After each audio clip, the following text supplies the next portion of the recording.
much, and I'm so proud of joining you. And I look forward to the discussions. Yeah. All right. Thank you very much, Saba. Then I move to Saba has a very serious title that I will mention it later in different languages. So, like when my Swahili spank comes, then we'll just speak it. But she's very amazing. We've been working on this project since last year, and so many other projects that we've all been in together. So I'm very happy to have Saba here, and she will be one of your facilitators this week. And I have Madam Zainab Aminu.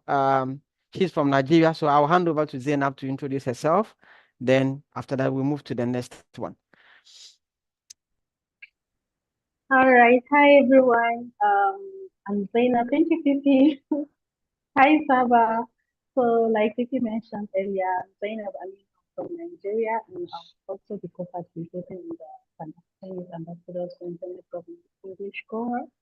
Um, just a brief introduction. I've also been involved in the internet governance processes for the past few years, from the West African Union governance to the global internet governance and then the Nigerian internet governance. So we've carried out several engagements and activities throughout all the past few years, and I'm so glad I'm going to be meeting you guys this year. I hope that this forum would not just be a knowledge sharing forum for us. It will be impactful, and I hope that a lot of the things we will learn here will be put into practice. So nice meeting you once again, and see you later. Okay. All right. Sure. Thank you very much, Zainab. Zainab is also um, very committed when it comes to the internet governance issue with Payaig. And our Madam Sorin is not here because she has other engagement that she is on some traveling aspects, so she cannot be here today. But on that note, we have our guest from Internet Society Ghana chapter, who happens to be Madam Maud Ashon Elliott, and she's a very great woman, very great woman, and she will be with us today to share us some knowledge and aspects related to the internet governance, how we can contribute. We've seen her doing so many works, and I think she has some of her students here who have also joined, and people that she is trying to bring them to the internet ecosystem for us to make one internet safer for everyone. And we have other facilitators here from different cohorts. So I have here Atanasi. If I see the other facilitators too, I'll be able to spotlight them. During the breakout, we'll get to know most of them, and we will try as much as possible to have conversation. This one that we are going to do will be like a training, but it's a discussion. So many people have joined the internet governance already. So many people have gained knowledge already, but we are trying to share different scenarios and how we're going to work on it. And we also have Swahili Tabita Wangachi, Tabita Asante, and also we will get more of the facilitators here. So we will go back to Madam Maud Ashon Elliott to give us the remarks from the ISOC Ghana chapter, because we have so many ISOC people here, and we want to also learn what is Internet Society all about, and why are we still linking up to internet governance. So let me spotlight Madam Maud Ashon, and you are very welcome to Thank this. you very much, Fifi. Platform. I'm grateful. Good morning, afternoon, or evening from wherever you are. I'm grateful for this opportunity to sort of talk to us about the internet society. The internet ecosystem is a huge one. You cannot say that you are just stagnant at one place.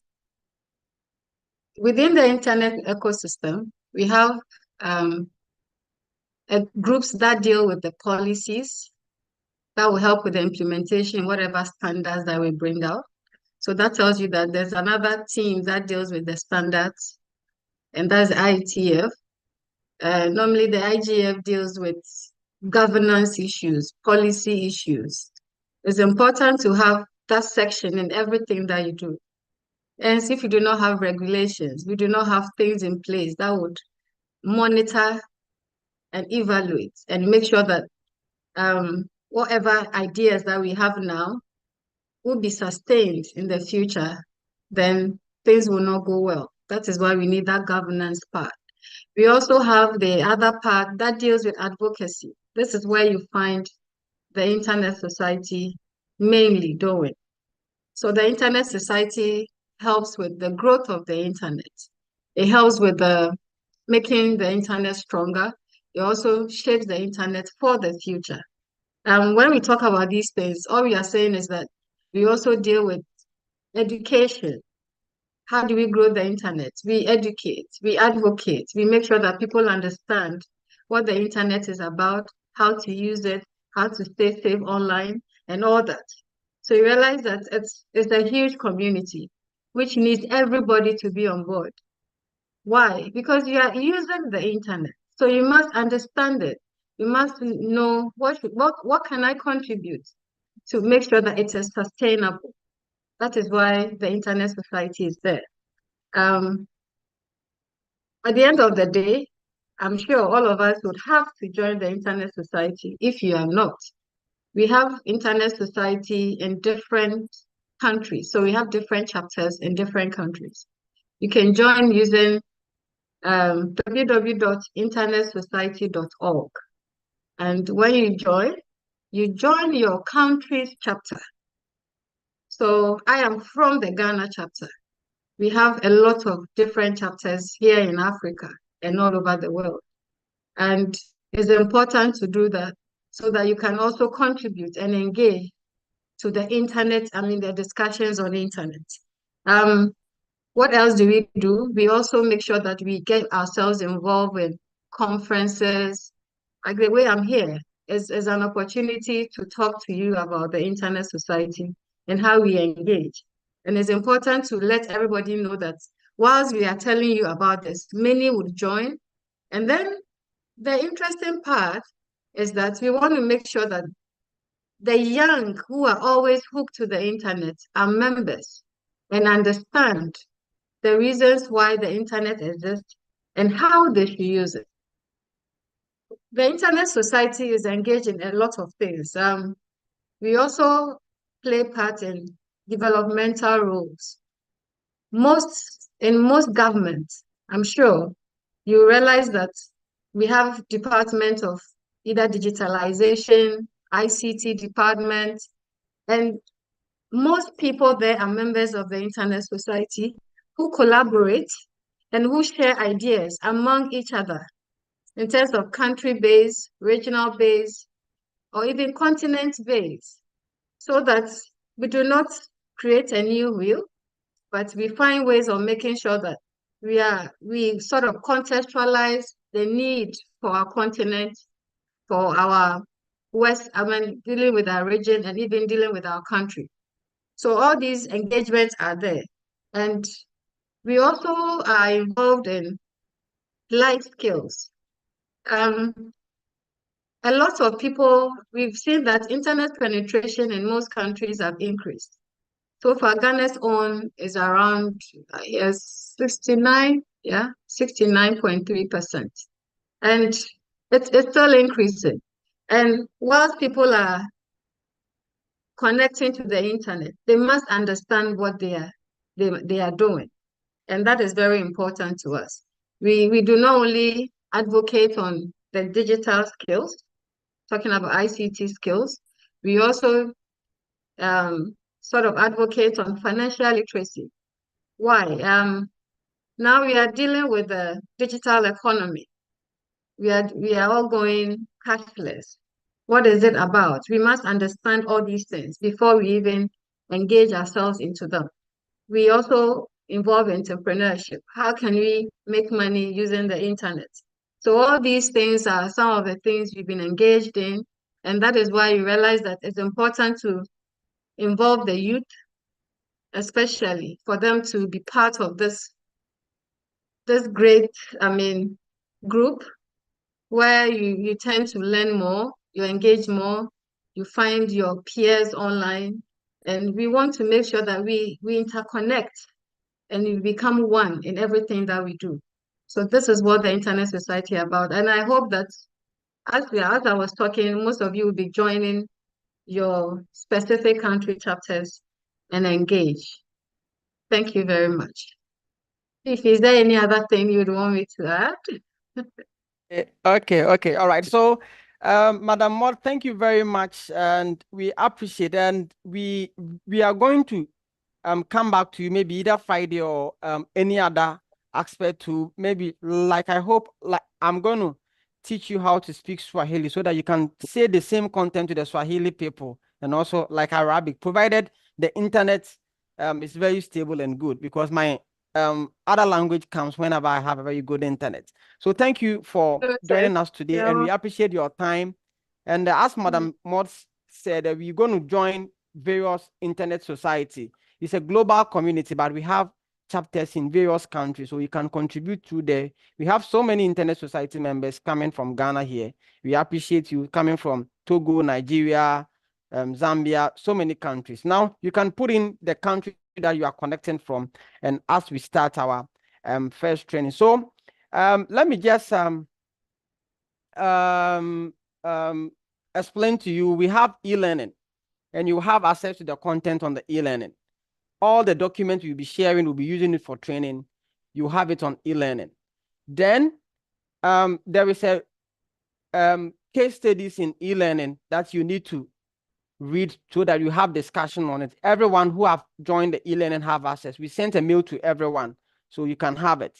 God's way can help you if you have any technical problem. And what we're going to do is that we're going to have more discussions. So we will just do presentation overview. Then we'll have more discussions. Then after we've finished our discussion, we can come and have some smooth conversation and presentation towards it. So as you can see on your screen, this is us, the team that we are running English cohort. And this year we have 2 internet governance programs coming on, which is Addis Ababa and Saudi Arabia.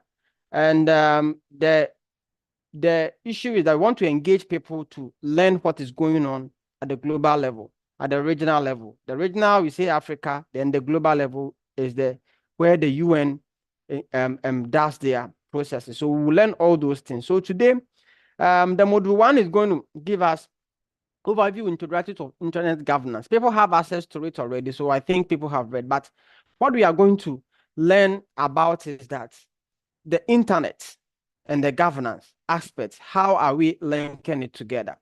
So if I can hear you very well, we have all connected to the internet today.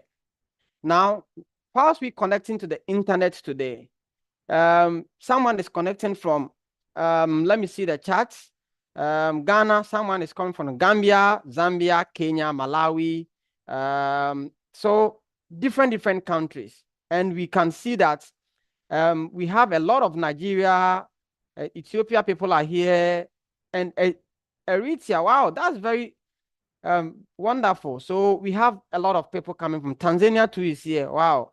So today I'll be forced to speak the Swahili by force. So let's see how it goes. Cameroon people are here, and we appreciate all those things. Now, we are all connected. That's why we haven't meeting. You can see my slide. I can see you, and I can see everyone. What it means is that there is an interconnection of networks. That is why we have been able to connect. So that is what we call the internet. And when we come to governance too, what is governance? So let's dive into the slide. We are not going to talk much, but we'll just finish this one. We have questions to ask. Then we go to the discussion room with our case study for today. So what we're going to do is that we are going to know what internet governance is, what's the concept behind internet governance. Then we are going to also learn some history and development of the internet. And we're going to outline some relevant internet governance stakeholders. This is the most important part that we need to do, because we'll be having debate, and the debate would determine where you want to put yourself into.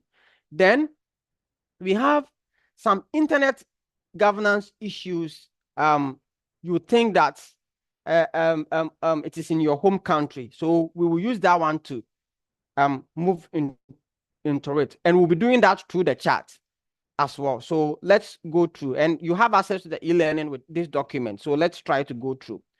As I was explaining, the internet, what is it in the first place? So connecting millions of devices around the world, we are able to connect with networks, computer networks, and the global interconnection. That is where we get the internet. And in terms of governance, let's say if you have a house, then you put a fence on it, you are trying to protect it. You are trying to find like a border around it, govern something. So you have to manage it, set boundaries and policies that's run. So the governance aspect in internet help us to regulate, put structures, mechanisms, policies, decision and accountability. That is why you cannot, even in Ghana, you cannot just go online just like you need an internet to go online. But before that, you need to register, bring so many. So these are the regulation and policies that help the internet. And then and you cannot just stand up and say that I'm going to use the internet. You have to follow some certain guidelines set up. So the internet governance that we see is that the coordination that we can see from the regulation, the administration aspects, then also the technical standard and protocols, the domain name, the IP address, the privacy and security, the content and frameworks. These are the various concepts that makes us to define internet governance. Then let's see the history of internet, looking at what IP and TCP is. The IP is the internet protocol, then the transmission control protocol. So when we see that in the late 1960s, the US government have a sponsorship for development of the Advanced Research Projects Agency Network, which was to facilitate in terms of sharing digital resources among computers. So in the mid-70s, we realized that the invention of the TCP and the IP evolved, which is known today as the internet. So we will learn what an IP is, what are the TCPs. We will learn all those things. And also from 2003 to 2005, there were some representatives from the government, the technical people, meaning people who develop both technical aspect on the internet, the civil society. We will learn all those who are civil society, which organization can you name as civil society. We're going to have that. And the private sector, they all came together at the UN World for Information Society. That's the WISIS. I was there this year. It's a very good event. And in Tunis, whereby for the Information Society, so they came up and said, like, let's develop something for internet governance. Then the internet governance can, ever since this is the 19th one that we'll be going in Saudi Arabia, and every region too has it. So Africa has the African internet governance. There are sub-regions like West Africa, East Africa, North Africa, Central Africa has it. When we have the national one, and we even have the youth part of it. So we'll be learning all those things, and after this, we'll be able to engage in all those things, and we go there to discuss issues around the internet, which we are going to also discuss today. Now, let's see the concepts of internet governance and how the principles that is being guided through that. And whilst we are here, I think Saba and Zainab, Gosway, and other facilitators will be checking the chat so that if you have any question, you can put in the chat. Then later they will come back to address that. So Saba will be moderating in terms of the chat, who has question and other stuff. After I've done with the presentation, then we move to the discussion aspect. So the principle that was guiding the internet governance was that you should be able to have the multi-stakeholders, meaning that everyone should involve. So it shouldn't be only government people going to box themselves and develop policy for us. It shouldn't be, let's say, people who develop the cables, who develop the devices should only go. Or it shouldn't be international organization like the African Union sitting in that. It shouldn't be only the academia, but the multi-stakeholder means that everyone should be involved, even the end user. You, the internet end user, you must be able to get involved to make your contribution to how that issues can be resolved and what are the guiding principles. So we also realize that the guiding principle is openness. It should be open.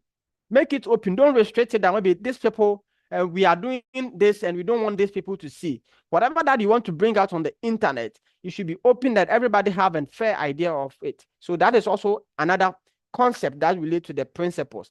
Then consensus-based and decision make that after decision is making, let everyone share the idea on what is going on based on the decision. So let's say we've made decision that from now going, internet access will be limited for children under 20 years. But consensus decision making must be stated that, okay, since we are going to have this, and what about people who are above 18 years in universities doing research? So you try to also consider people's ideas so that you can all come together. Okay, now we've made decision. Only people in university can have access to internet within this country or that. So these are some kind of decision that everybody must get involved to build a consensus that must be agreed. And voluntarism, so meaning that the principle is that we must be able to volunteer. This is a part of where that we are doing. We are all trying to volunteer to bring people who don't know anything about the internet governance to be able to draw that contest in here. Then permissionless innovation. So let's say that if people are bringing innovation, we shouldn't say that it has to go through different country or Europe or America before they approve, before it comes. We must be able to find a way that we will build up our innovation, our various contests and various areas of work. Now, let's see how we can go together in terms of the stakeholders in internet governance. My presentation is very short. We will ask questions, then we'll go to the discussion because everybody is going to have a fair idea and discussion.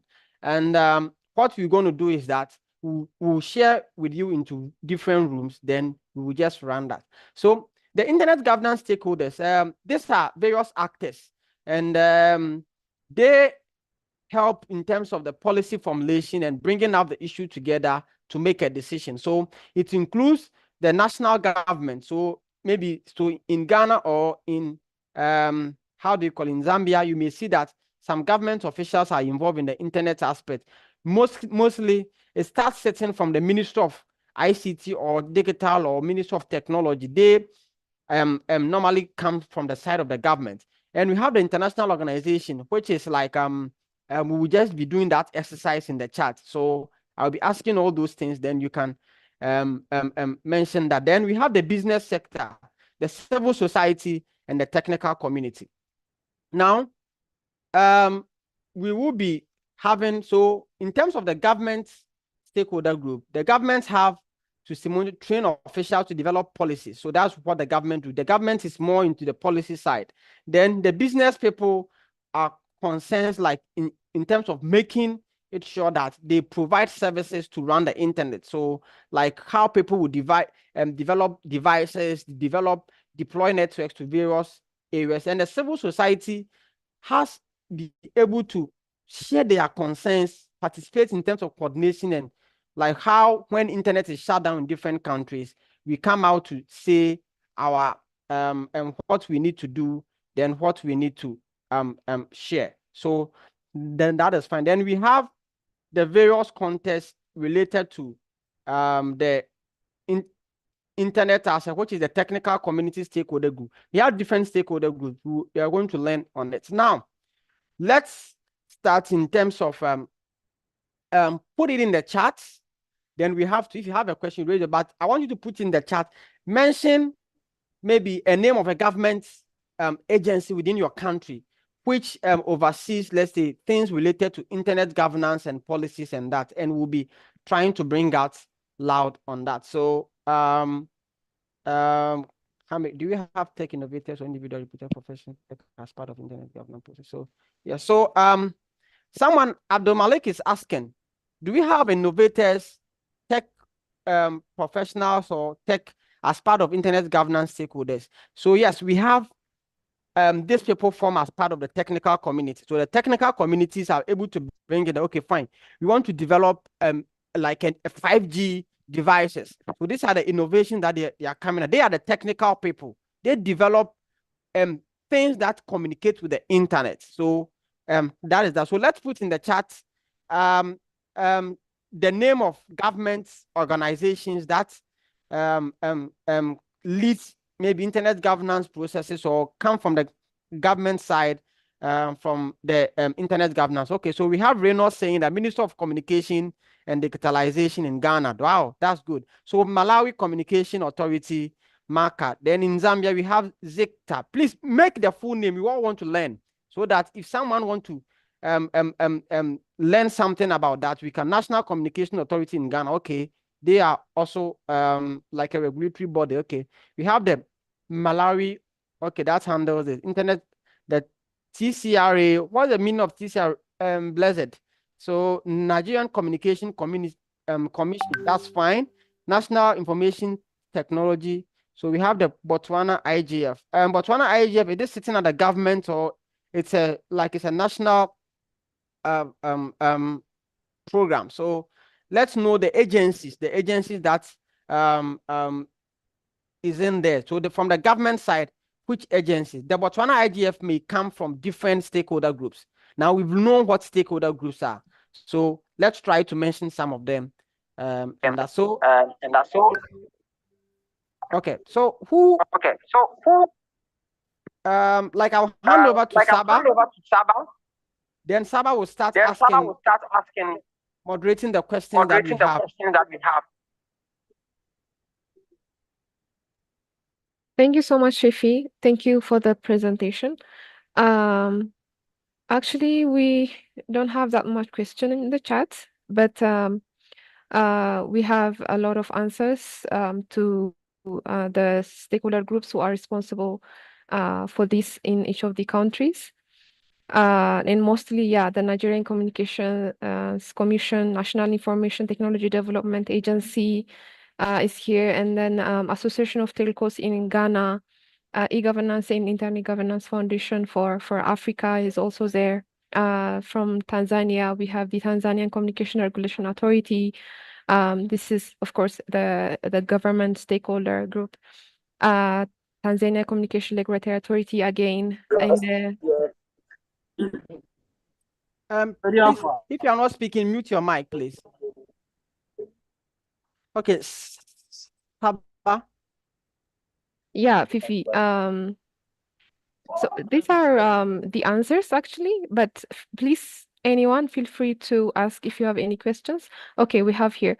How are the technical community members selected, and what is required to join that?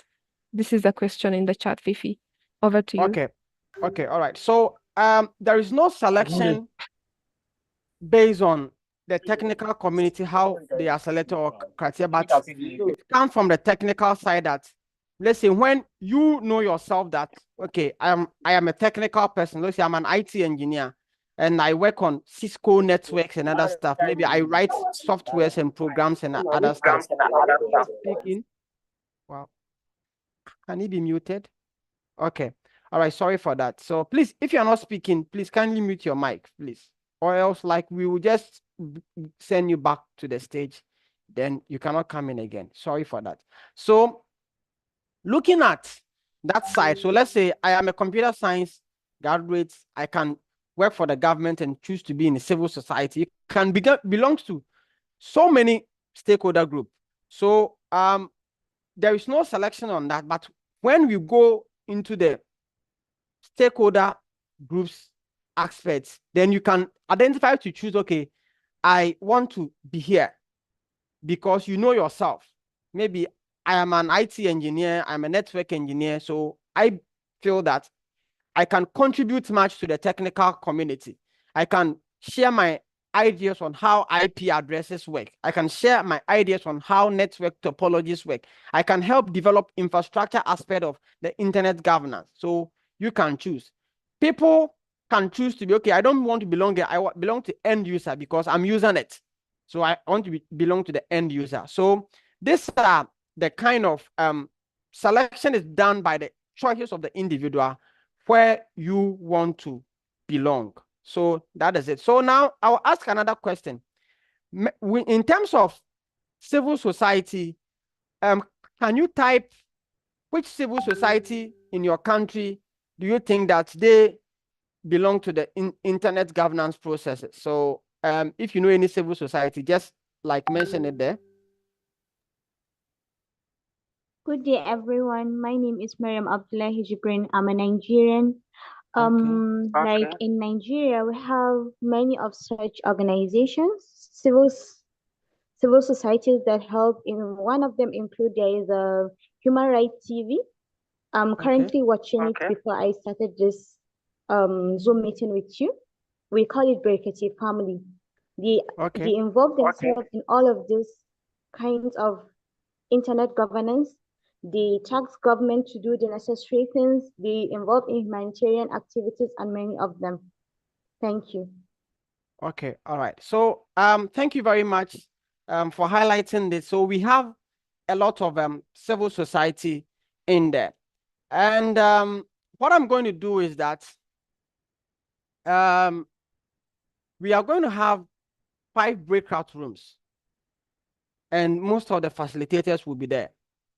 We are going to have discussion based on this aspect. But the last one is that I want to have in a group. We have the private sector in the internet space. Can you mention some of the private sectors that you have in the internet space within your country? So I will mention mine, like MTN. We have MTN in Ghana. Which other private sector that you think that you have in your organization? In your country? Okay, let's take it as a country perspective. Which organization do you think that they have? So once we are typing it, this is the case study, and I'm going to give you how best we can analyze it. So this is a topic, and that we are going to share our opinion on it. So over a decade, Kenya has emerged a leader in internet governance within Africa, which is not a lie. Key initiatives such as establishment of the Kenya Internet Governance Forum, IGF, and Kenya Network Information Center, which manages .ke country code top level domain name. So we have the .com and other stuff, but this .ke is a country code name. We'll learn all those things. And the framework, Kenya multi-stakeholder approach involving government, private sector, technical communities, and has led to significant improvement of digital inclusion, cybersecurity, and online freedom, positioning the country as regional hub for innovation and internet governance leadership in Africa. The case study reviews several findings about internet governance and shows that multi-stakeholder approach has been instrumental in shaping internet governance policies and practices. By involving diverse stakeholders, including those from non-traditional backgrounds, it ensures more inclusive and balanced decision processes. Now, this is the question that we are going to discuss. Do you think that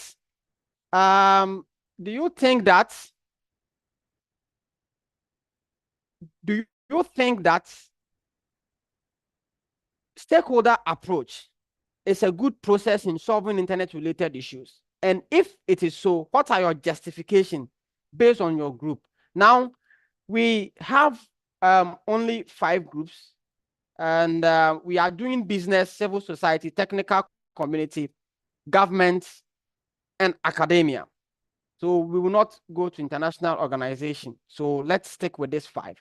So now the group will be automatically assigned to each member. So I'm going to open the room.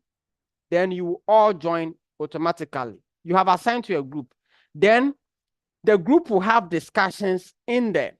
We have some of our team members. Hello? We have some of our team members in there to guide you. Then after that, you will bring 2 people each. We want to have digital inclusion. So 1 female, 1 male. Then you come and present your case. Then people can ask you questions about it. We want to have this as a discussion. Let it be a debate. Why you think that, okay, it is fine, and what your group can do. So if, let's say, private sector thinks that we need affordable taxes to be able to do, just bring it. If government said, no, we want to push the civil people not to use internet after 9 p.m. Why the civil society also feels that they have the right to use the internet. So let's try to build a conversation towards this. And we have access to the case study in our e-learning, and that after the section, I'll take you through the e-learning process and how we can navigate through session aspect of the e-learning. And we have quiz to do after this. This will be in the self-paced aspect. The quiz is only 2 attempts. So when you try once and you don't get the mark, you can try it again. That is after the whole training. You can have it on your e-learning to do. So we're going to have the breakout rooms open now. Then you can join the rooms and have your discussion as well.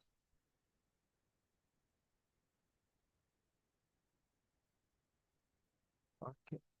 So that's good.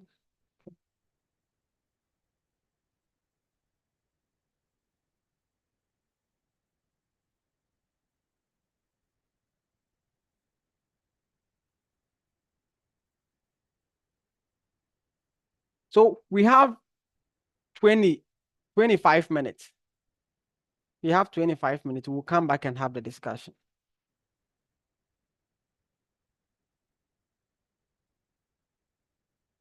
Please make sure you contribute, because the selection of the ambassadors is based on how we are going to have your flexibility to contribute towards the discussion.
Excuse me, my dear facilitators. When we are joining the breakout room, it's only for technical, but some of us want for group A, and which one is also for group D? It's not showing.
Hello, can you hear me?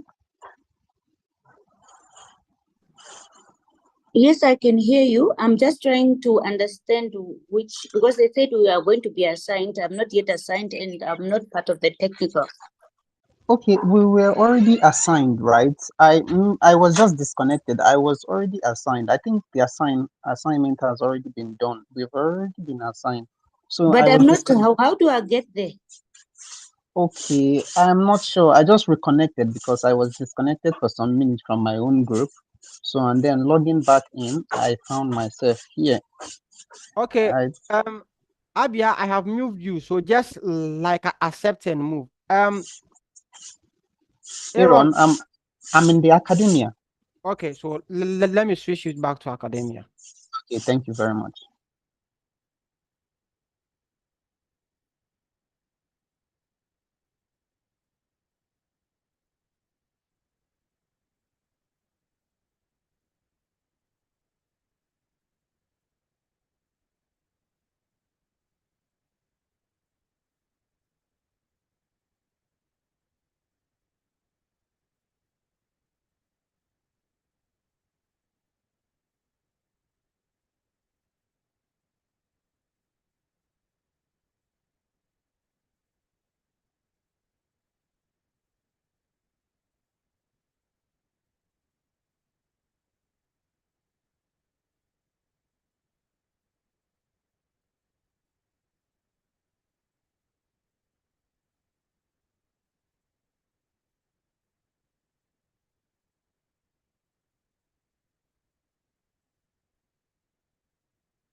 Hello.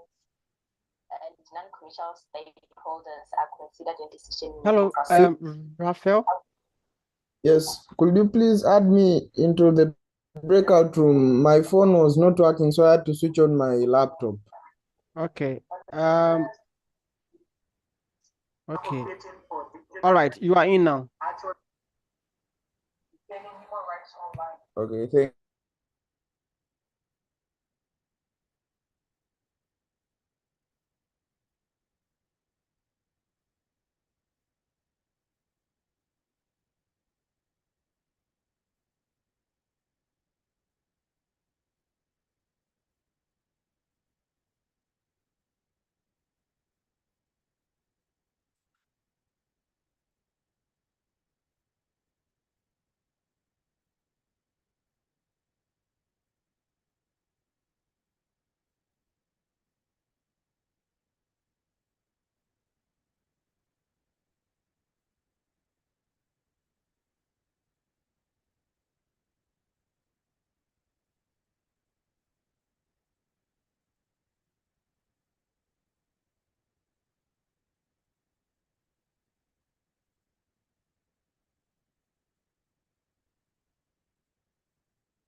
Hello, Fifi, can you hear us? Yes, I can hear you. Hello? Yes, I can hear you clearly. Can go ahead. Okay, okay. Then I think we are back, right? Hello? Yes, sir. Yes, sir. Okay, Yes, Hello. all right. we are. All of us, yes. So, okay, so let me. Okay, fine. We are back. Thank you very much, everyone. So this is what we're going to do. We have the team that they are going to do the discussion. So what I'm going to do is that Zainab will be moderating the discussions. Then Zainab will call the based on the team list that we'll be doing. So she will be starting from where she wants to start from.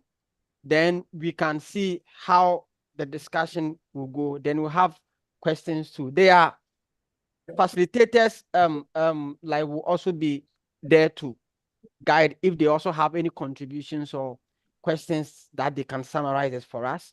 So Zainab, I Yeah. hand over to you, madam. Now you All right. are the Speaker of Parliament today, so I'll be asking my questions. Thank you.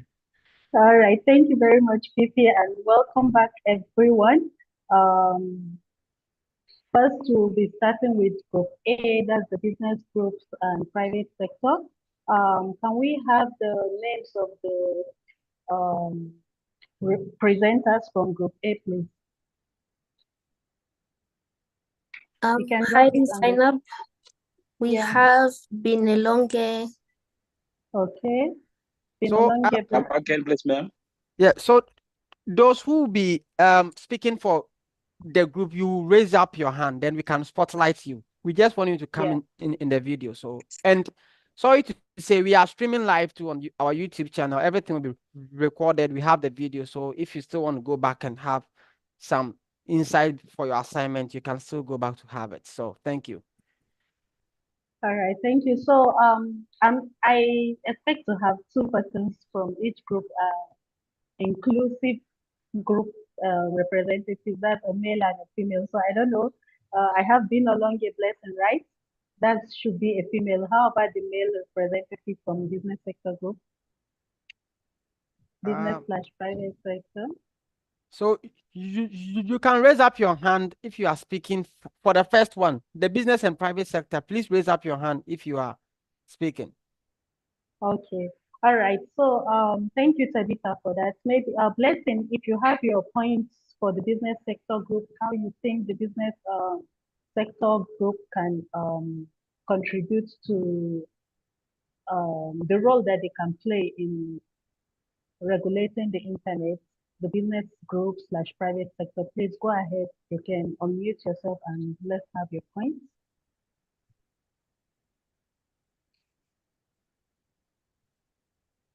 Hello, Blessing.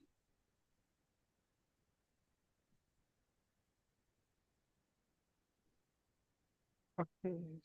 So Tabitha, I think so then let's go to Afi and the team. So like I think Afi and the team are ready. They are like okay, in the okay. like in the civil society. So All right, all right. okay. Happy, your team are ready, right? Blessing is ready, right? Okay, Blessing is ready. So let's Okay. bring him there. All right. So Blessing, can you come to the stage? Okay. Yeah. Okay. All right. So let me. Okay. All right. So Zainab, now the floor is yours. All right. So okay, Blessing, All you're right. here. So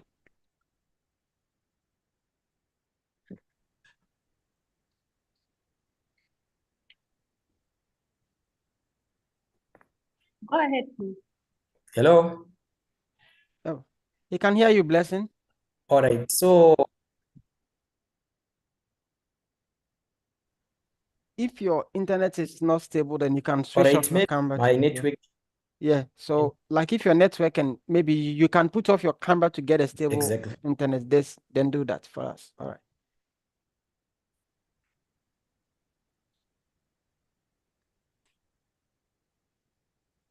Okay. So I'm Bangloj Blessing Nembo. I was in Group A, and in Group A, we were looking at the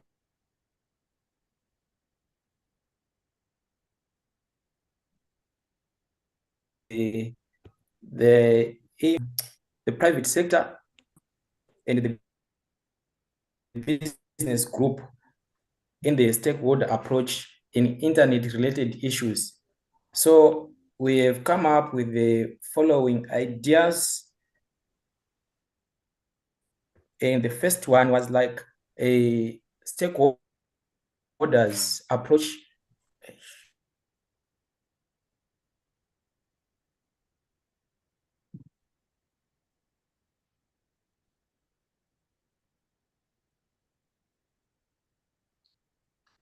Okay. think I've lost So I him. think, Yeah, yeah, we've yeah, lost I think I've Blessing. lost him. So maybe Who is we'll next to proceed Blessing? to, Yeah. Who is next to Blessing? Who I will? think he, I think he's the only one from the group. Okay. All right. So let's move to the next group. Okay, Afi, you say your group members are ready? The civil society group. Okay, All what right. about So the, for okay, civil society group, I would go. I'm Reynolds from Ghana. So we had a simple task we were to look at to if multi-stakeholder approach is a good approach in resolving internet governance related issues. And we came to the conclusion that multi-stakeholderism is a good approach because it refers to the collaborative approach where multiple groups would have the opportunity to participate in decision-making processes to shape policy standards and frameworks that govern the internet. And so we came to the conclusion to say that multi-stakeholder approach is a good approach to embark on when we're talking about the internet governance. Then we scale it down to the civil society, the contribution or the role that the civil society plays in this instance. And so there are a number of things that we came up with. I will just mention them and explain as we move. So the first one has to do with advocacy. Under advocacy, we are talking about the fact that civil society groups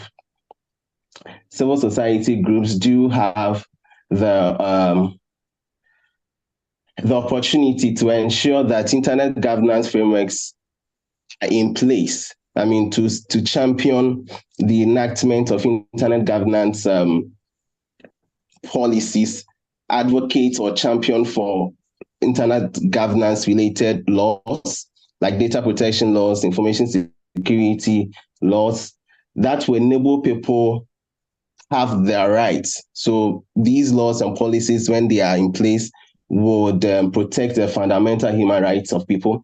It would promote freedom of expression and will also help give access to information. And so one key thing is the advocacy part, which is to enable to lobby for laws and policies that will prevent government overreach and corporate surveillance on internet-related issues. We also looked at the promotion of digital inclusion. And so we said that civil society groups would help push for equitable access to internet and also advocating for marginalized communities. And so when we promote digital inclusion, it means that we are bringing everybody on board.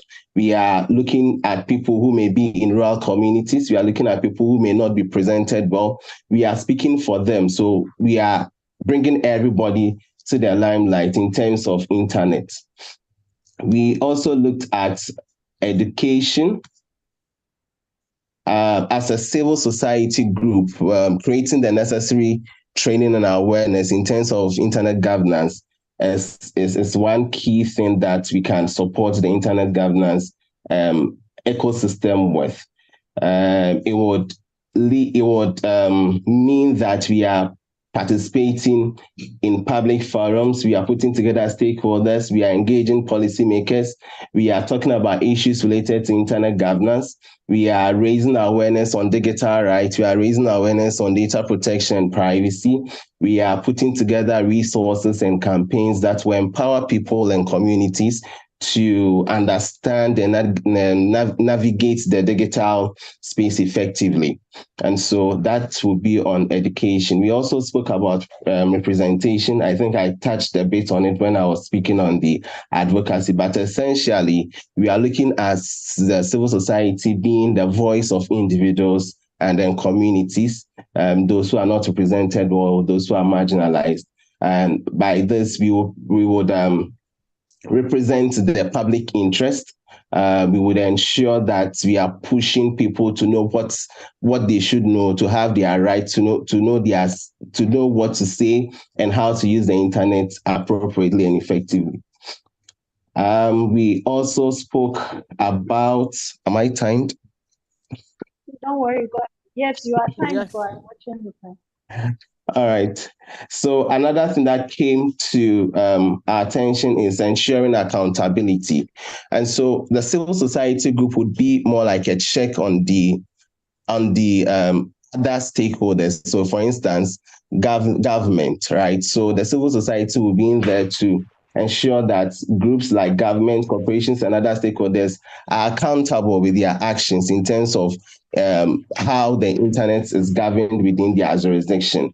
The civil society will be there to campaign against censorship, right? Internet shutdowns, and also put in place other measures that will prevent people from undermining others on the internet. When we talk about civil society, we're also looking at fostering a multi-stakeholder engagement.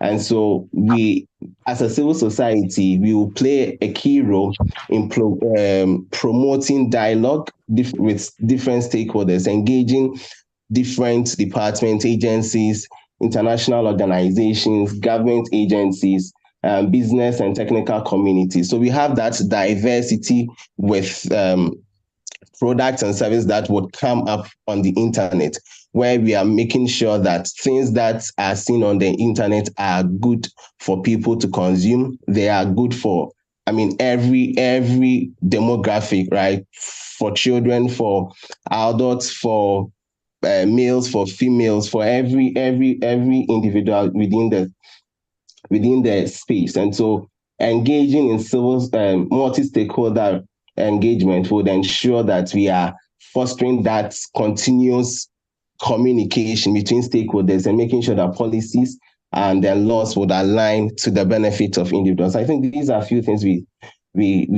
brought up in terms of our discussion as civil society.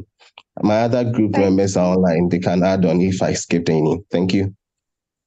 Thank you, Reynolds. You're right on time. Yeah, those are interesting points you mentioned, that civil society organizations can contribute in ways that they can contribute in promoting a safer and a well-governed internet. You mentioned issues like advocacy, digital inclusion, human rights, education, and so many points that you mentioned, and they are all valid. So well done, and thank you for that wonderful presentation, Reynolds. So I will be moving to the next group, which is the academia group. Abdul Malik, Destin, and Aaron promise. Are you ready to give us your points? Hi, Zainab. Yes, I'm ready to share the group insights. Yeah. All right, go ahead, Yeah. please. So my name is Abdul Malik Dessen, and I'm speaking from Ghana. My colleague Aaron will be joining me mid-session, and then we can share the findings from the group for academia. We concluded that the academia team should actually be involved as a multi-stakeholder and ensuring that the numerous information that is derived from the academia team is actually put to use. And we also came to a conclusion that with the academia team, we are able to contribute to research findings which in the long run would provide additional insights to the entire body that would help them to be able to make informed decisions with regards to how we can resolve problems. The academia team can also use its findings from research to inform the various governments to be able to make informed decisions such as policies and also how to regulate effectively the internet for the benefit of every other stakeholder involved. The third point we actually came to was how the academia team promotes innovations and improvements. In the field of academia, constantly the team always the team in academia often carries out research and labs simulations to be able to identify loopholes, security loopholes with regards to how the internet is used, and also how we can all collectively use the internet to be able to achieve our own purposes with the mindset of improving security and also productivity. So we came to a conclusion that the academia team provides this important component as well, which can also help to promote general innovation in the field of internet and also help to improve upon how it is used by way of educating other relevant stakeholders and users within the same industry. The academia, based on its research findings and publications of articles, can also provide the level of information that is required to inform individuals and empower them to be able to make informed decisions with regards to the use of internet and how everyone can collectively work towards improving the internet and all the issues that we actually discussed about. I would pause at this point for my colleague Aaron to wrap up the session. All right. Aaron? Okay, I'm here. Hello, everyone. Good day. My name is Aaron Promise Mba. I'm from Nigeria. So I'm sorry, it's a guy that is speaking now, a male, because we wanted to have an inclusive, panel, but there was no lady who volunteered to, so I had to take up the responsibility. So to add to what my colleague have said on the role of the academia. So the multi-stakeholder approach based on our discussion is a very good model because it allows for diverse perspective of different people from different field, right? In coming up with decisions when it comes to internet regulation. So one of the critical roles I want to identify, we were able to identify and discuss in our group that the academia play in multi-stakeholder approach is providing neutral ground for dialogue, right? So one of the examples I gave in the group is Nigeria, right? We know during some issues on policy, and let's example is the election, right? The academia are usually seen as a neutral ground for debate over contentious issues. So you have the academia being the ones that will announce election results because they are seen to be neutral.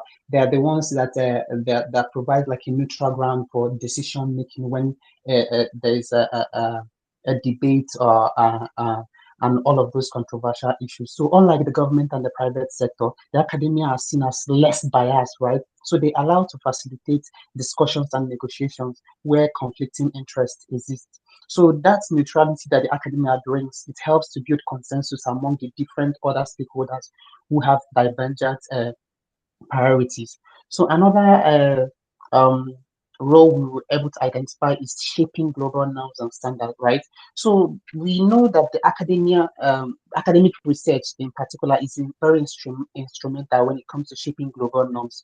So when you have protocols and standards for the internet, so through the research and detailed study of the academia, we contribute to the development of technical standards like privacy protocols and for cybersecurity. And we also help to frame the broader governance norms like freedom of speech, internet neutrality, and open access. Another one is also innovation and policy experimentation. I think my colleague mentioned something like that. So the academic environments, that's research institutions, are seen as hubs for innovation. So as that hub, we are like an experimental ground for experimenting. Is it time? Yeah, thank you, Promise. It's time, and you've all mentioned great points that academia can do. Yeah, You mentioned areas that academia can play roles that inform internet governance decisions. And, yeah, thank you very much. Next, we'll go to the technical team. That's Zaitun, Janja, and Meshek. Are you ready?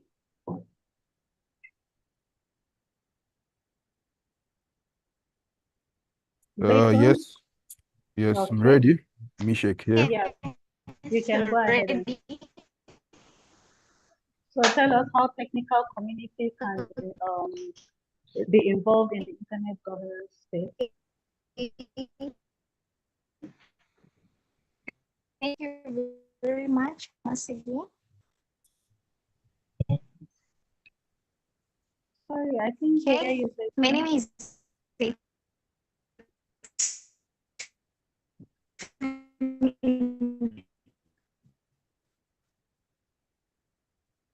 Zaitun, I Zaitun, think it's your connection. Perhaps Mishek can go and then you will come back later. Okay. My name is Mishek. I'm from Zambia. I'm representing Can I the. go on? Can you get me? Zaitun, sorry, you can mute yourself. Maybe Misha can go. When he's done, it will take time you can go. Yes. So I was saying my name is Mishek. I'm from Zambia. Can you hear me? Zaitun, like I think your mic, your line is breaking. So if let's say Mishek can complete, then maybe you can position yourself well on that. Mishek, you can go, please. Yeah. So thank you. My name is Mishek. I'm from Zambia. I'm representing the technical community. So to begin with, I think I commend the approach of involving like multi-stakeholders, in tackling the internet governance issues, because it provides a platform where, all voices are heard, like from various sectors, like the technical community, the government, the academia, and the civil society. So talking about the technical community, I believe that for us to even talk about the internet, it's because, it's because of the knowledge that the people in the technical space have given us, the skills and other things for us to be able to, even have the internet. So I'll begin by mentioning that the technical community participation in internet governance ensures that the internet remains secure, innovative, and inclusive. So when I talk about innovations, their involvement fosters innovation by integrating cutting-edge technologies and solutions into governance frameworks. Okay, so they provide the innovation that is needed in the internet governance by coming up with various technologies that can be of use on the internet. The other thing is the technical expertise, where they bring in in-depth knowledge and technical skills, ensuring that the policies and decisions are based on sound technical principles, and they're also feasible. Yeah. And the other thing is the security aspect of it. So technical experts or people from the technical community help develop, robust security measures, protecting the internet from cyber threats and ensuring its stability. So yeah, my points are basically on, the innovation aspect of the technical community, the technical expertise, and the security that they offer. Yeah, I think that's my opinion about it. Yeah. Yeah, thank you, Mishek. Yeah, those are wonderful opinions. Yeah, the technical community, they bring innovation into the internet space, and with the innovations, the internet can actually be feasible. It's with the technical community's innovations that we can actually be proud that we have the internet. So those are wonderful points you made there, like the cutting edge technology innovation that you mentioned, with keeping the internet space up to date with modernization and improving the infrastructure. Although you didn't mention issues of infrastructure, but I think the technical community are responsible in developing infrastructure that support the internet space. So well done for that wonderful point. And then we'll go to the next group, that's the government group. I think who is representing the government group? I've not gotten the name yet. Yeah. And then the business sector group will still have to come back to you because we've not heard from you. Mishek, you raised your hand. The government have their name in the chat. Really? Okay. Because we've not seen that.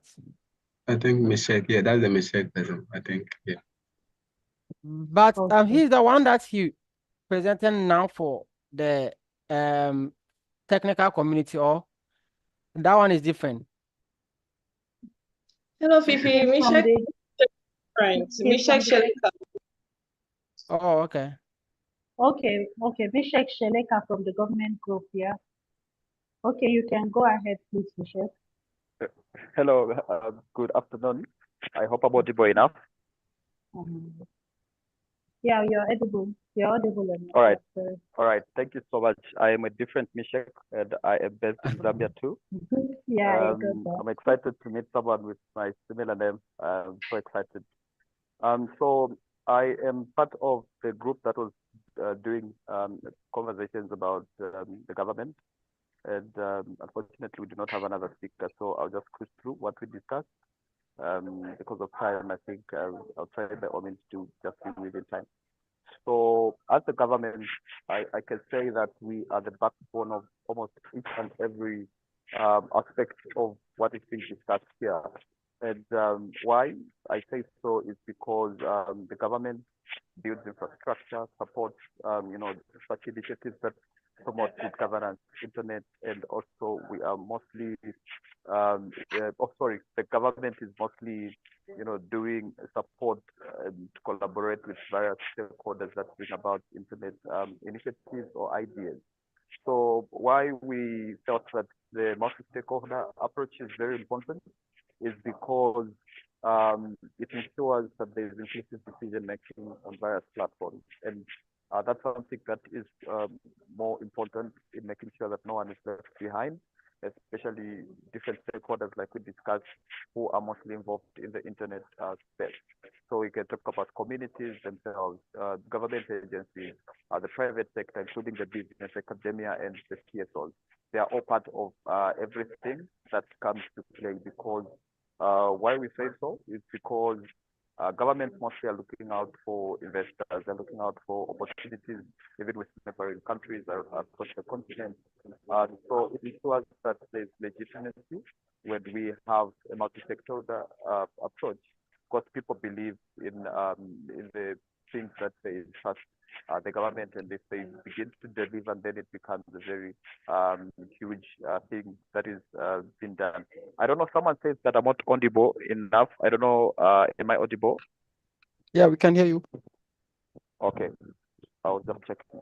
So the other aspect that we discussed is the issues to do with governments create policies and they implement policies. So we believe that if the government has a multi-sectoral stakeholder approach, it's very important that it will ensure that policies that are being implemented speak to individuals' perspectives, speak to what the academia feel, what the business sector feels, or what the private sector or CSOs believe in. So we thought that if we use this approach, it is very essential in making sure that there's sustainability and also shared ownership in terms of the responsibilities that countries have, which are represented by the government itself. But of course, the other aspect that we looked at is the issues to do with flexibility and adaptability. We believe that most governments are flexible in allowing, let's say, the business sector to bring out investments that ensure that there is an inclusive development about the internet and solving internet issues, and also adaptable to new ideas like the previous speakers have talked about, especially in the technical area where they bring about innovations and so on.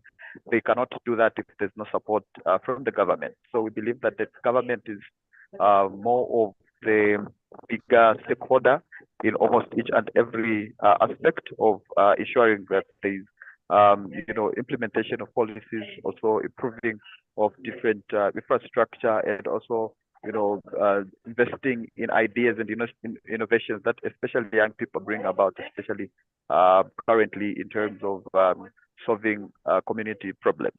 But in conclusion, the other aspect is that governments mostly have an obligation to respect digital rights, and that is so profound in terms of protecting people, fulfilling and also promoting issues to do with the internet, and also not forgetting the issues of the freedom of expression, freedom of from hate speech, data privacy, security, and other aspects. So it's the role of the government, and I believe that is why I say that as a group, we thought the government is really a backbone towards solving most of the issues to do with the internet.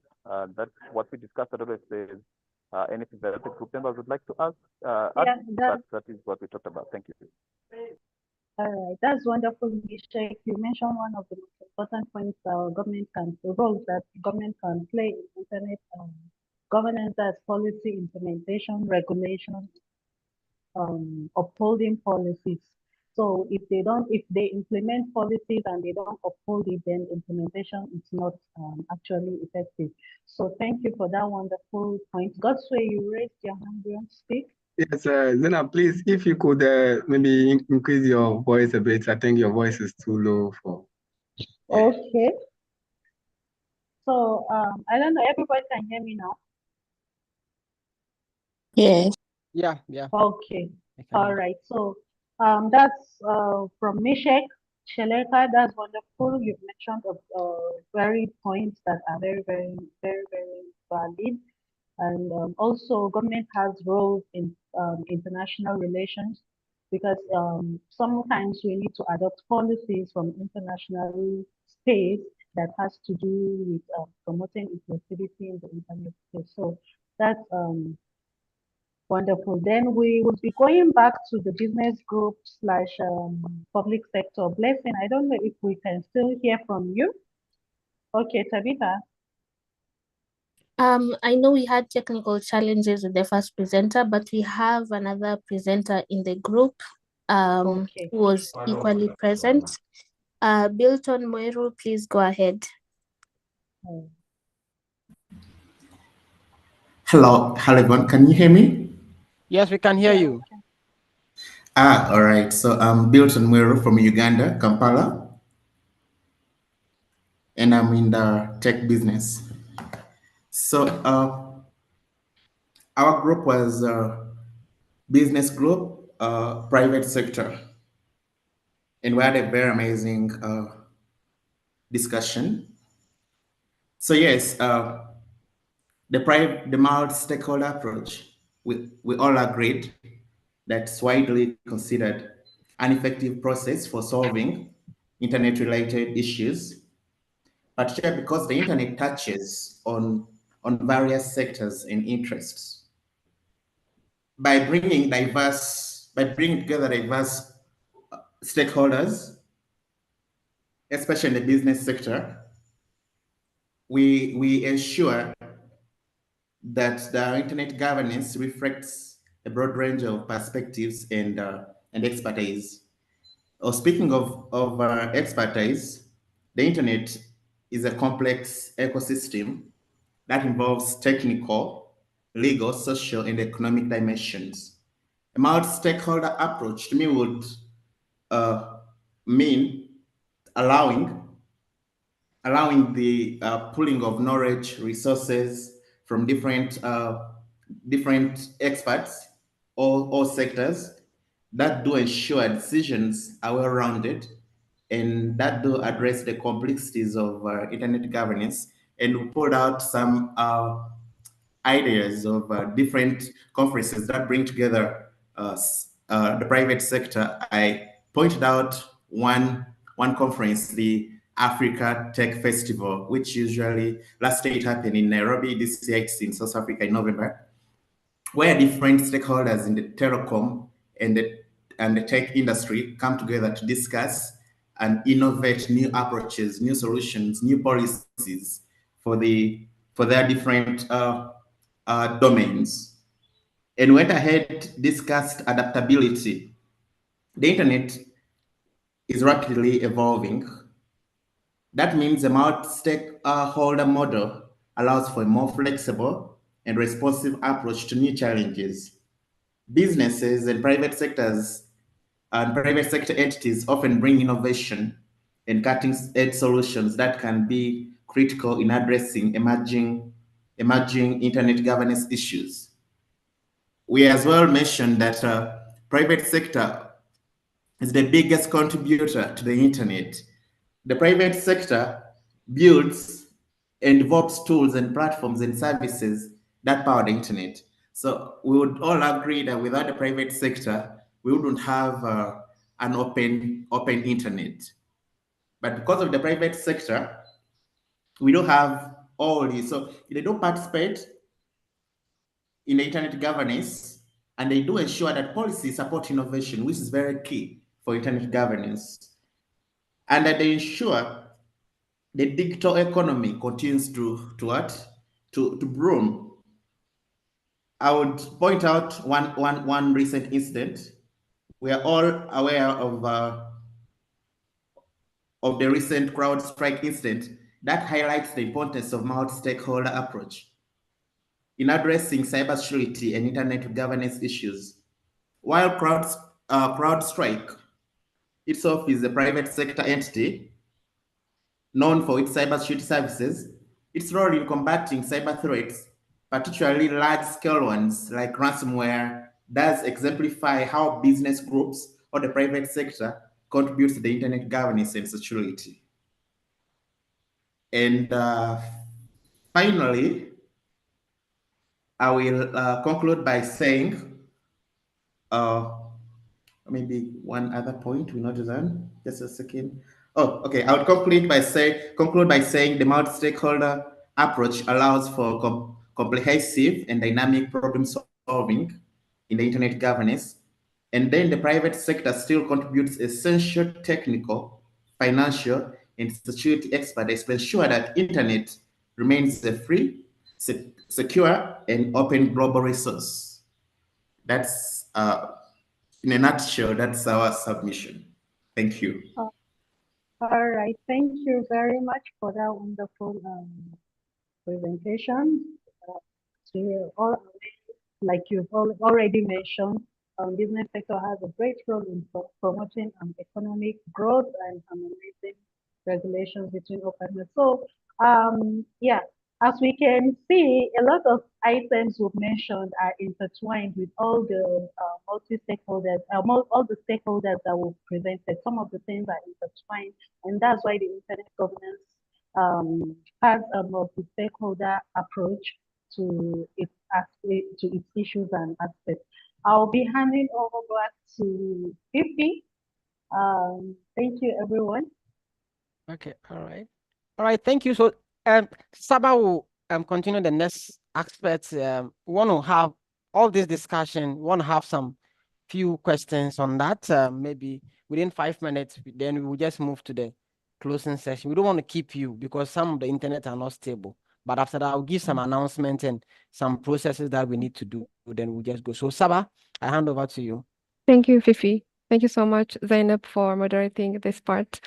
And thank you all for your contributions. Indeed, I just want to, before we move into the question and answers, I just would like to touch upon what the contribution is on each of the stakeholder groups very, very shortly. Number one, for the business group, what is the role in internet governance? As you all have said it, businesses, stakeholder groups can advocate for policies that foster innovation as well as competition, while also improving and assuring the user's privacy as well as its security. And when it comes to civil society, again, as you have all said, they do have the role to influence in policy discussions, providing a voice for users, and also promoting for an ethical standards in the use of an internet. And the technical community as well, because I know I led this group on the technical community breakout room discussion. And this stakeholder group can guide policy decisions with also a data-driven ideas as well as insights, and help ensure that regulations can also align with technological realities. And when we come to the government plays a greater role in internet governance, which is facilitating a dialogue among different stakeholder groups, and also the government stakeholder ensures that the policies also reflect that public interest, also in balancing the security and innovation as well. And finally, the academia that serves on like informing discussions, different kind of discussion to internet governance, debates as well, and also ensuring that decisions are based on different analyses, and particularly on research areas. And not final, actually, we also have the international organizations as well, and this do also play a very important role in improving or in fostering collaborations among different agencies, international organizations, and also building a consensus on global internet governance issues. So this is all about, just to touch upon all about what the role of each of these stakeholder groups is in internet governance. So if you have any questions, please put them in the chat, or feel free to mute yourself. Yes, Blessed Raphael, go ahead.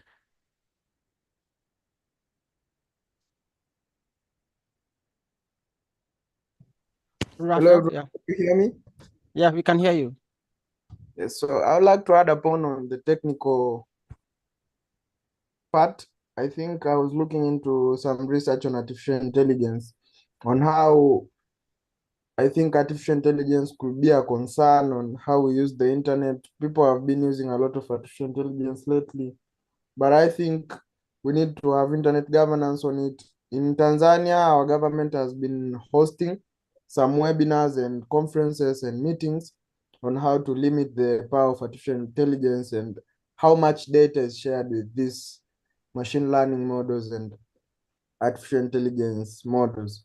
And I think this is a big step for Africa, and I think we need to consider it better, because when you look at maybe international communities like the EU, they have the GDPR for guidance on how to, they put guardrails on the personal identifiable data, things like credit cards, because if the artificial intelligence are being fed this much data, and then if there are no laws and governing principles and rules, I think we are putting a lot of people's data in the wrong hands.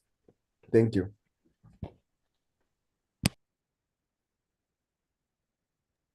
Thank you very much, Blessed, for that contribution.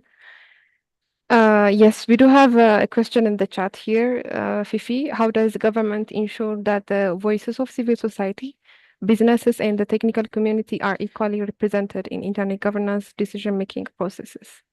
Okay. Would you All like right. to? Yeah. Okay. Okay. All right. So I'll be handling this question, then we wrap up, then we go. So thank you, Saba, for the moderating of this question. So let's come back to the case study, then I'll use you to answer this.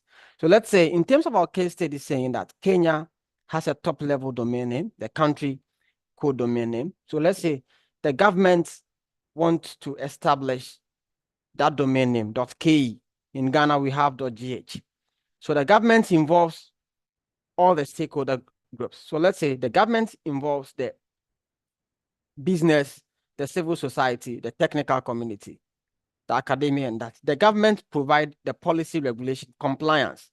So let's say before you register .ke domain name, you must have a business registered in Kenya, in that specific country. So the government is making that regulations policy. Now, the business and the private sector can develop solution platforms with the technical community.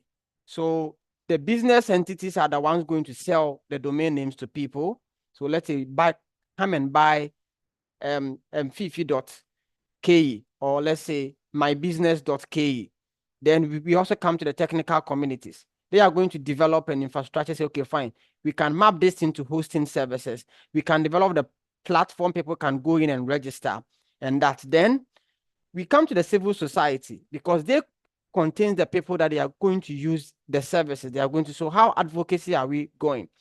When it comes to training and other stuff, we have academic institutions that train people on DNS, the domain name system, how to use this IP address, how to point it, how to develop a website, and that. So looking at this context, meaning that the government involve all these people to come together. So let's say in case you are registering for a domain name.ke, what do you think that it can be done on the technical side? What do we have to include on the technical side? What do we have to include on the aspect of civil society? If individual is going to, can we just be there and everyone come and register? No. Businesses, what are you doing? So these are the multi-stakeholder approach government put in terms that they must bring each and every stakeholder group members to be represented so that they can have a final consensus as we were speaking. So in terms of internet governance, you cannot bring one discussion and leave others out because it's all linked together. No matter everything, the academia also do research and see that in future 5 years, if you don't do this, is going to happen. And as Saba has explained, all the roles that they are all doing, meaning that we all have a role to play in the multi-stakeholder aspect of internet governance. And we are very happy to have more discussion. As we go further, you will see that module 1 or the introduction to internet governance link with other modules, it's links to other modules, then we'll have fair idea of how internet governance processes are and even how to even establish the regional internet governance and how does these forums help us to bring our discussion into reality. So thank you all for your discussion, and I think it's a very wonderful time that we get time to understand discussion. Then I'll give this announcement and these few things that let's say myself, I belong to technical community, but I love to learn things about other people. So if let's say when we are assigned the breakout rooms, maybe we may not get what we want, but we want to join different rooms so that we can enjoy that aspect. So let's say if we set up 5 breakout rooms and everybody said, okay, I want to go into the technical community, and about 100 people have moved to technical, then we have business this thing. That is that aspect. We cannot do that. So we want to have a flexibility and a balanced equality among all the stakeholder groups, then we can have it. Now I'm going to address some other concerns. We are not going to have WhatsApp group because we have the learning channel, e-learning, everything is there. You can post anything that you want it to be addressed. People will comment and we'll have it. Every day we will save the video and make sure that you have the video access on the e-learning. So you can have the video access to the e-learning, the recording, streaming live. When you check the Payaig YouTube, it will be there, but we also put it on the e-learning. You have to do your assignments and quizzes and everything, then everything will be there. Now I'm going to take you a brief into the e-learning and how you can navigate.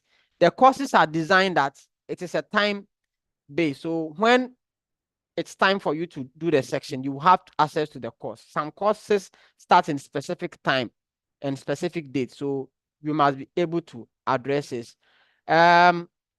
Also, once you get information on, you register for the Zoom, you're supposed to get, and you can save all the Zoom session in your calendar.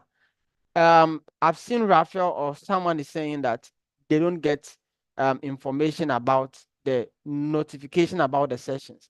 Yes, because everything is in the e-learning. And then you have all been sent invite to join the e-learning. So check your emails. Everything is in the e-learning. Then if you have problems, you can use the e-learning chat feature to contact us, then we'll be able to assist you through the chat. We are not doing WhatsApp and everything because we want to have a balanced communication and conversation on the e-learning. That's why everything is there. The module, the slides and everything is there. You can have it. Tomorrow too, we are joining early. Then we're doing different courses till Friday.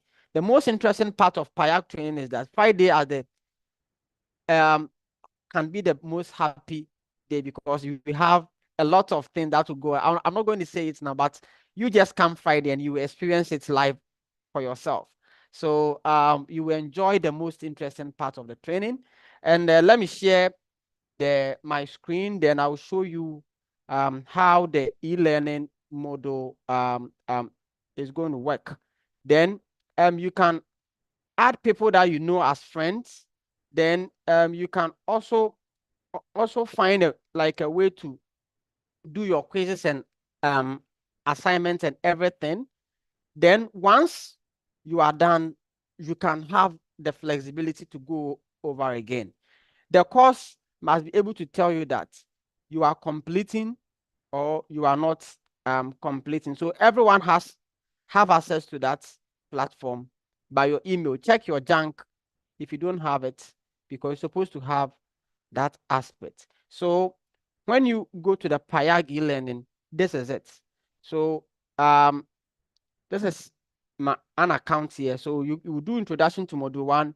It has the case study, it has the quizzes, it has the document in here. So when you expand it, when you click here, you will see the document itself.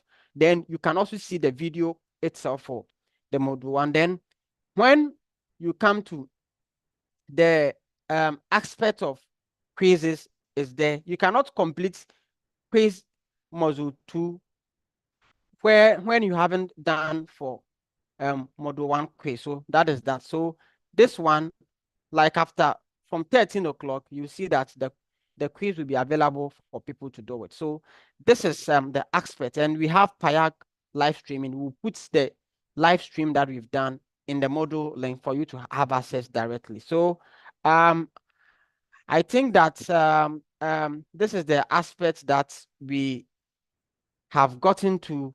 Then you can see a lot of people sending me friend requests on the group chat. You can have it as well. Like I've seen fellas, I've seen a lot of friend requests. You can send anyone that you want friend requests, and you can send messages, have a chat with people.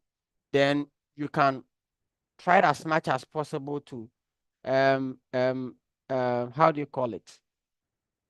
Engage with other people. Then you have the groups. So English, we have our own group. Then you will see the group that you've been added. Then you can update your profile picture. I see people smiling, and that you can try as much as possible to engage in comments and chat. So when I put anything, you can see the comments. You can post your comments in there. We can have the conversation. Someone can post a discussion, then you can all have a conversation in there. I'll put today's information question of the day in there, then we can have chats towards it. So thank you very much for joining. Then we don't want to keep you. Exactly the time is 1 p.m. and we appreciate your efforts and commitments in terms of joining today's section. And we thank you, and hopefully we appreciate all the facilitators and everyone for joining today. Reynolds, you have your hand up. Yeah. Yes, a quick one, Fifi. Could you kindly indicate specifically what the expectations are for participants? Because I see that we have some Zoom meetings, running from today to Friday, and then there are the e-learning aspect of it also on the on the platform. Yeah. So what exactly are we having these sessions? We will have the e-learning and the quizzes. What are the expectations so that we will be able to order our time well? Okay, fine. So let me explain. The expectations is that we want to still let people join the internet governance, because there's the same faces that we see every day at all the internet governance. So we want to bring people into the internet governance space. We normally get requests for sessions in various internet governance. So we're going to build a community. After this section, we're going to select 20 ambassadors from each cohort. So English is going to have 20 ambassadors from English, 20 from Swahili, from Portuguese. So we have 100 ambassadors. Then, if there is a call for people to share internet governance process in their various respective countries, we put them. But there is no expectation that Payaig is going to sponsor anyone for anywhere. That is not part. But after you are done with the course and everything, the evaluation, you will be sent an email which contains a credential of certificate of completing this training because you are going to write an exams and everything. Then also, the contribution is that once you submit all those things, including learning reports, which will come later, then we'll base on that to get access to select the ambassadors. And what we want to state is that the contribution towards your quizzes, discussions, when we come to breakout rooms, how you contribute, these are all going to contribute in terms of selecting ambassadors to represent various countries. The ambassadors are selected in a such way that they'll be able to represent the country in terms of their discussions. Last year, we have some ambassadors that they are here with us who are facilitators now, and it's a very plus for us. So if people like are joining this, we want to build the community. Next year, we can have people who are fellows here to join this training to become facilitators, and we have many of them here that they were part of last year, but we've been able to build a community together. So these are the expectations. But whatever that we are doing, we are just building the internet governance ecosystem together from different countries, because I was very happy to see Eritrea joining, meaning that those people too can go out and bring that policy. Because if one African country is doing right thing and the rest are not doing that same thing, it makes things very difficult, because we are African is connected and we will still need each other. So this is the expectation that complete the course, get your certification, get your assignments done. Then whatever the activities that is within the internet ecosystem, we'll be sharing the opportunities and we'll be making recommendations towards that aspect of internet governance. Thank you, Reynolds, for drawing my attention on this. And on this note, quite clear. Yeah, I think we can have our closing ceremony. Do we need to on our cameras to have the pictures? And I think we have to do that. So I am going to have my camera on. Let us all have our camera on. Then we can have group pictures. Yeah. So let's have our camera on. Our camera on. I'm still waiting. I'm still waiting. I'm still waiting. Like the first page is not full, so just turn on your camera, turn on your camera, turn on your camera, turn on your camera, turn on your camera. Okay. Okay. Okay, so smile one, smile, smile again, smile again, smile again, smile again, smile again, smile again, smile again, smile again, smile again. So smile again, smile again. Smile, smile, smile, smile, smile, smile, smile. Smile. Okay, smile, smile, smile. So let me take the first two shots, then we are done for the pictures. Okay. I'm just praying that everyone comes in. Okay. Okay. So the last one, just smile. Okay. All right. All right. Thank you very much. And enjoy your learning. Your quiz is ready. The e-learning module 1 is ready. We will just experience the next aspect. Thank you very much. Bye-bye. Okay, thank you. Bye. Thank you. Bye. Bye. Bye. Bye.